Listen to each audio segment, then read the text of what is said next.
Good morning to all. I welcome you all to this didactic program, Thirukkuralodu Naam, attending in fact with a noble desire to reach the seat of grace in life by practicing the ethical values of Thiruvalluvara. Couplet number 509, chapter Selection and Confidence.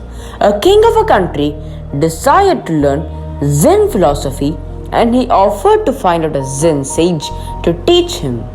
A minister told the king that he knew 2 Zen sages and that he would bring them next day so that he could pick up any one of the 2 sages to learn Zen principles.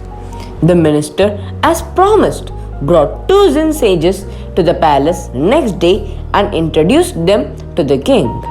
The king was little confused as to who he should select for the job.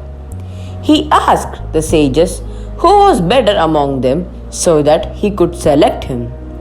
The first sage said that the king was so intelligent and that he was happy to teach him about Zen principles.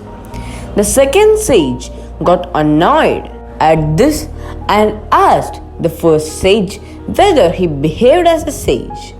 He further said, "Don't praise the king as he was the king. He is a fool." The minister admonished the second sage and told him that he should behave properly with the king.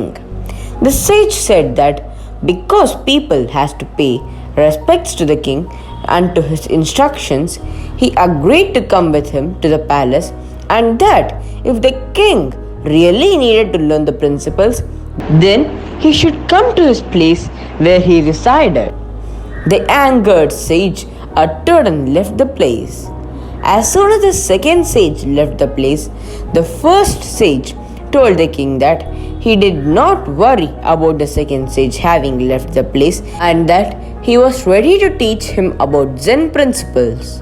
The king told the first sage that he would summon him when needed and that he could get back at that time. The minister asked the king to permit him so that he would trace the first sage and sever his head as he spoke very bad about the king. The king told the minister that for the saint's eye, both the king and a common man looked alike. The sage who rejected to teach me Zen philosophy was the true sage and that he should be met at his place. The king, without hesitation, went straight to the residence of the Zen sage and started learning principles of the Zen religion. One should not rush into a decision without analyzing in depth. After developing belief with him, he should be probed for his intelligence and wisdom. Our Saint Tamil poet Thiruvalluvara explains about this in his Thirukkural as follows. தேரற்க யாரையும் தேராது தேர்ந்த பின் தேறுக தேரும் பொருள். I recite. தேரற்க யாரையும் தேராது தேர்ந்த பின் தேறுக தேரும் பொருள். Acting without knowledge is wise. Acting with wisdom is wise. Thank you very much. Indeed. நன்றி. வணக்கம்.